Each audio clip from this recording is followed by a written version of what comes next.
The night sky over the planet Vethrus burned orange as something impossible streaked across the heavens.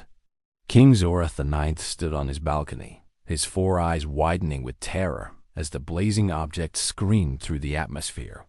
His scaled hands gripped the stone railing until his claws left deep scratches.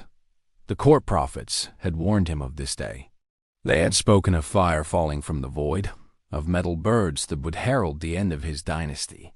He had executed 3 of them for speaking such dark words. Now he wished he had listened instead. The burning thing crashed directly into the royal garden of eternal peace. The explosion shook the entire palace.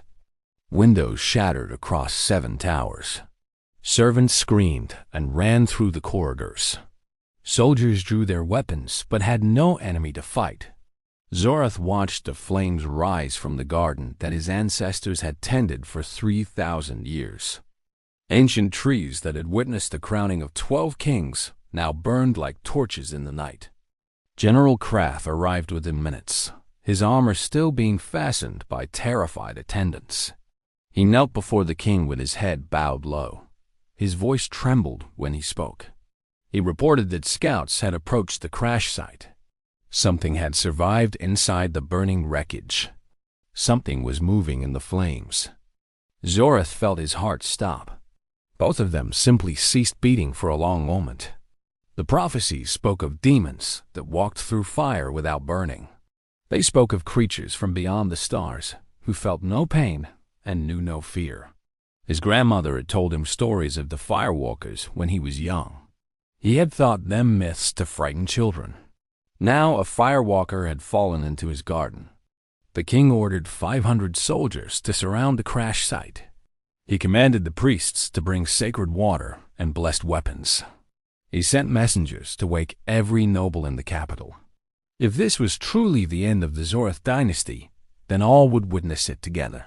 He would not face this demon alone. By the time Zorath reached the garden, the fires had begun to die. His soldiers formed a massive circle around the wreckage. Their spears pointed inward. Priests chanted ancient prayers that had not been spoken in centuries. The nobles whispered among themselves, their jeweled robes looking absurd against the backdrop of destruction. Zorath pushed through the crowd until he reached the inner circle. What he saw made him fall to his knees. The wreckage was not a meteor. It was not a curse made physical. It was a machine.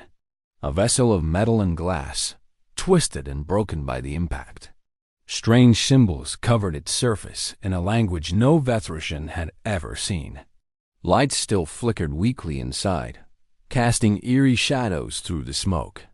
And standing in the center of the destruction, surrounded by flames that still licked at its body, was a creature unlike anything in the ancient texts. The creature stood on 2 legs like the Vethrusians, but there the similarities ended. It had no scales, no tail, no protective plates. Its skin looked soft and vulnerable, covered in a strange suit of white material now stained with black burns. It had only 2 eyes, small and forward-facing like a predator. Its face was flat and strange, with a small nose and thin lips. It held something in its hands, some kind of tool or weapon that glowed with inner light. The creature looked up at the circle of soldiers. It looked at the priests with their sacred objects. It looked at the king kneeling in the ashes. And then it did something that froze the blood of every Vethrosian present. It smiled. It showed its teeth in what Zorath could only interpret as a threat display. And then it spoke. The words made no sense. They were harsh sounds, clicking consonants, and flowing vowels arranged in patterns that hurt to hear. The creature gestured at its vessel, then at itself, then at the sky above. It seemed to be trying to communicate, but no translator could understand the language of demons. Zorath found his voice. He commanded the soldiers to bind the creature. 50 warriors advanced with chains, blessed by the highest priests. The creature watched them approach without fear. When the first soldier reached for it, the creature moved with impossible speed. It ducked under the grasping hands, rolled across the ground, and came up holding a different tool from its belt. A beam of red light shot from the tool and struck the ground at the soldiers' feet. The earth exploded into steam and molten rock. The soldiers scattered in terror. Priests dropped their sacred objects and fled screaming. Nobles trampled each other trying to escape. But Zorath noticed something important. The creature had not aimed at the soldiers. It had aimed at the ground. It had the power to kill, but had chosen not to. This was not the behavior of a demon seeking destruction. This was something else entirely. Zorath raised his hand and commanded everyone to stop. His voice carried the authority of 1,000 years of kingship. The soldiers froze. The priests stopped their running. Even the nobles paused in their panic. The king stepped forward alone, walking toward the creature from beyond the stars. His advisors begged him to stop. His generals warned of assassination. His priests promised eternal damnation for approaching a demon. Zorath ignored them all. He stopped 5 steps from the creature. Up close, he could see details he had missed before. The creature's skin was burned in several places. Dark fluid that must be blood seeped from wounds on its arms and face. Its breathing was labored, each intake of air seeming to cause pain. Despite its terrifying weapon and impossible survival, this creature was injured. It was vulnerable. It was mortal. Zorath pointed at himself and spoke his name slowly. Then he pointed at the creature and waited. The creature watched him for a long moment, its strange eyes searching his face. Then it pointed at itself and made a sound. The sound was Sarah. Zorath repeated it carefully. Sarah. The demon had a name. Demons in the old stories did not have names. They were forces of destruction, not individuals. This creature was not a demon at all. Sarah the creature lowered its weapon. It reached into a pocket and pulled out a small flat object that glowed with inner light. Pictures appeared on the object, moving images that showed things Zorath could barely comprehend. He saw a world covered in blue water and green land, nothing like the red deserts of Vethros.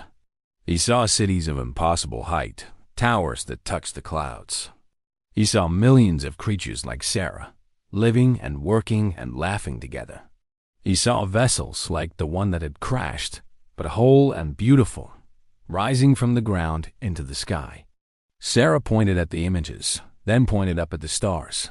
She was showing Zorath her home. She was trying to explain where she came from. She was not a demon or an omen or a curse. She was a traveler from another world. She had fallen from the sky, not as a punishment for Zorath's sins, but because something had gone wrong with her vessel. She was lost and alone and injured on a world full of strangers who thought she was a monster. Zorath felt something shift inside his heart. Fear gave way to curiosity. Suspicion gave way to wonder. For 3,000 years, his people had looked at the stars and seen only lights in the darkness. They had never imagined that someone might be looking back. They had never dreamed that the universe was full of other worlds, other peoples, other civilizations waiting to be discovered. The king turned to his people. He declared that this creature was not a demon but a guest. The firebird was not an omen of destruction, but a message of hope. The universe had sent them proof that they were not alone in the darkness. This was not the end of the Zorath dynasty, but the beginning of something far greater than any dynasty that had come before. The priests protested. The generals argued. The nobles demanded caution. Zorath silenced them all with a look. He had spent his entire reign hiding from prophecies and fearing omens.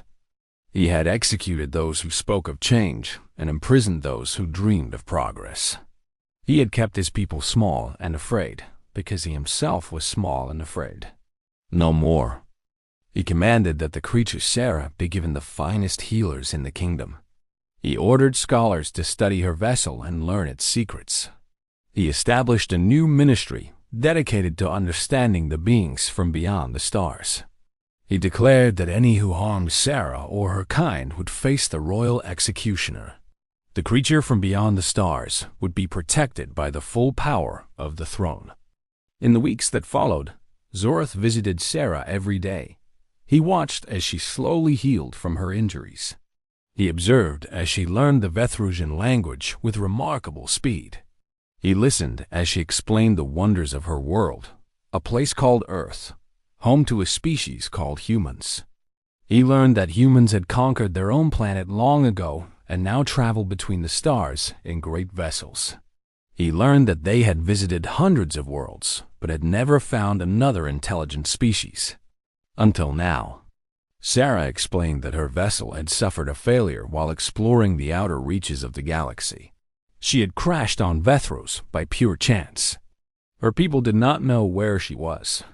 They might never find her, but she was not sad about this. She said that meeting the Vethrosians was worth any hardship. She said that the discovery of another intelligent species was the greatest achievement in human history. She said that Zorath's people had given her something precious beyond measure. Zorath asked what that precious thing was. Sarah smiled with her strange flat face and answered with a single word: hope. Humans had traveled the stars for centuries and found only empty worlds and dead rocks. They had begun to believe that they were alone in the universe, that intelligence was a fluke that had happened only once. The Vethrosians proved them wrong. The Vethrosians proved that life and thought could arise in different forms on different worlds. The universe was not empty after all. The king understood then that the prophets had been right in a way they never intended. Fire had indeed fallen from the sky. Change had indeed come to the Zorath dynasty. But destruction was not the only form that change could take. Sometimes change meant growth. Sometimes change meant discovery. Sometimes change meant finding a friend in the vast darkness between the stars. Zorath ordered his engineers to help Sarah repair her vessel. He commanded his scribes to create a complete record of Vethrusian history and culture for her to take back to her people. He established the first Vethrusian star-watching program, dedicated to finding signals from other civilizations. He transformed his kingdom from a place of fear and superstition into a place of wonder and exploration. When Sarah finally left Vethros 6 months later, she carried with her the hopes and dreams of an entire world. Her repaired vessel rose into the sky, trailing fire like the day she arrived. But this time, the fire was not an omen of destruction. It was a promise of return. Zorath watched until the vessel disappeared among the stars. Then he turned to face his people, who had gathered by the thousands to witness the departure. The king declared that day a holy day, not because a demon had been defeated, but because a friend had been made. Not because a curse had been lifted, but because a blessing had been recognized. The Firebird had crashed into the royal garden and burned away 3,000 years of fear. In its place, something new was growing, something that would eventually carry the Vethrosians themselves to the stars. And somewhere in the vast darkness of space, Sarah the human was sending a message home. She reported that she had found intelligent life. She reported that first contact had been successful. She reported that the Vethrosians were ready to join the community of spacefaring civilizations. The message traveled at the speed of light across the empty void, carrying with it the most important news in human history. We are not alone. We have never been alone. The universe is full of friends waiting to be found.